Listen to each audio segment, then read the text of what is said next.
মাযহাবের হুকুম কি? যে কোনো একটা মাযহাবের অনুসরণ করা ওয়াজিব। ফিকহি কোনো মাযহাব কারোর জন্য মানা ফরজ না ওয়াজিব না। কারণ ফিকহি মাযহাব যারা ইজতিহাদ করেছেন তারাও এটাকে বলেন নাই যে আমার এটা মানা তোমাদের জন্য ফরজ। যদি ফরজে হইতো তাহলে একজন ইজতিহাদ করার পরে দ্বিতীয় জন আর ইজতিহাদ করার কোনো সুযোগ থাকতো না। যেমন ইমাম আবু হানিফা রাহমাতুল্লাহ আলাইহি ইজতিহাদ করেছেন যে তার ইজতিহাদ মেনে নেওয়া যদি সবার জন্য ফরজ হইতো তাহলে ইমাম মালিকের জন্য ইজতিহাদ জায়েজ হতো না, ইমাম শাফির জন্য ইজতিহাদ জায়েজ হতো না, ইমাম আহমদ বিন হাম্বলের জন্য ইজতিহাদ জায়েজ হতো না, আরো যুগে যুগে যারা ছিলেন তাদের জন্য ইজতিহাদ আর জায়েজ হতো না, কারণ এটা তো ফরজ হয়ে গেছে। তো এই জন্য তারা সবাই একমত যে এটা কারোর জন্য ফরজ না। প্রত্যেক মুস্তাহিদ ইজতিহাদ করেছেন। এখন আমরা সালাফদের অনুসরণের ক্ষেত্রে ওইসব মুস্তাহিদদের ইজতিহাদ আমরা সামনে রাখবো। সামনে রেখে যেটাকে বেশি কোরআন এবং সুন্নাহর অনুকূলে পাবো আমরা সেটা আমল করব।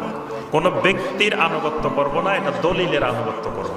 সে দলিল যারটা বেশি কোরআন সুন্নাহর নিকটবর্তী, বেশি সহি, সেটাই আমরা অনুসরণ করব। এটাই হলো সবচেয়ে সালাফদের মানহাজ এবং এটাই হলো সবচেয়ে সহি পন্থা।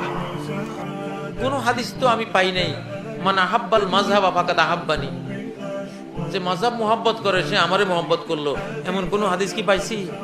কি পাইছি? মান আহাব্বা সুন্নতি ফাকাদ আহাব্বানি, যে আমার সুন্নতকে মোহাব্বত করলো সেই আমাকে মোহাব্বত করলো, আর যে আল্লাহর নবীকে মোহাব্বত করলো সে আল্লাহকেও মোহাব্বত করলো। যদি বলেন এত বড় ইমাম উনি বলছে, আল্লাহর নবীর হাদিস রহিত হইতে পারে, ইমামের কথা রহিত হইতে পারে না। যদি এটা বলছেন তো আর আপনার আর দিন ইমানের দরকার নেই, আর দরকার নেই।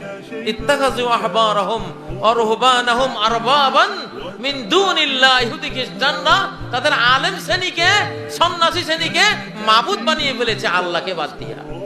মানে ওরা যা বলে তাই, পিত্ত হইলেও তার কাছে মধুর মতো লাগে। এই যদি লাগে তার আল্লাহ রাসূলের কি দরকার? তোমার ওই মধু লইয়াই থাকো তুমি।